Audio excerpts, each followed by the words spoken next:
আসসালামু আলাইকুম ওয়া রাহমাতুল্লাহি ওয়া বারাকাতুহু।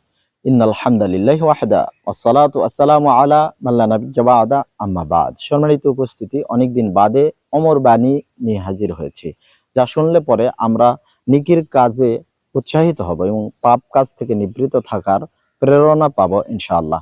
হাসান আল মুজাইয়িন রাহিমাহুল্লাহ চমৎকারভাবে বলেছেন, আয-যামবু বা'দাজ যামবি উকুবাতুজ যামবি ওয়াল হাসানাতু বাদান হাসানাতি সাওয়াবুল হাসানাতি। পাপের কাজের পরে আবার পাপ করে ফেলা, এটা পূর্বের পাপের কাজের প্রতিদান। আবার নেকির কাজের পরে আবারও নেকির কাজ করতে পারা, পূর্বের নেকির কাজের এটাই হচ্ছে প্রতিদান। সুবহানাল্লাহ। সম্মানিত উপস্থিতি, ধরুন আপনি ফজরের জামাত শরীক হতে পারলেন না। দিনের বেলা দেখা যাবে যে আপনি জোহরের সালাদটাও কাজা করে ফেললেন, অথবা জোহরের সালাদ পড়তে আপনার মন সায় দিচ্ছে না, অথবা আপনি একটা মিথ্যা কথা বলেছেন, ওই একটা মিথ্যাকে ঢাকতে আবারও হাজারো মিথ্যা তালি দিতে হয়, জোড়া দিতে হয়। ঠিক তদ্রূপ আপনি সকালবেলা বাড়ি থেকে বের হওয়ার সময় কি করলেন? সুন্নতি ছোট্ট দোয়াটা পড়ে বের হলেন, বিসমিল্লাহি তাওয়াক্কালতু আলাল্লাহি ওয়ালা হাওলা ওয়ালা কুওয়াতা ইল্লা বিল্লাহ। তাহলে এর পরে দেখবেন যে রাস্তায় চলতেছেন, মানুষের সাথে সাক্ষাৎ হলেই হাসি মুখে সালাম দিতে পারছেন।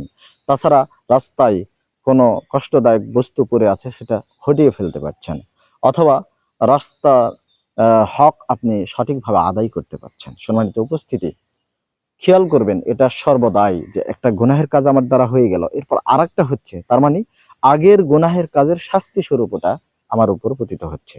আবার নেকির কাজ একটা করলেন, এরপরে আরো নেকির কাজ আপনার সামনে আসতেছে, সেটা সহজেই সাবলীল ভাবে সম্পাদন করতে পারছেন।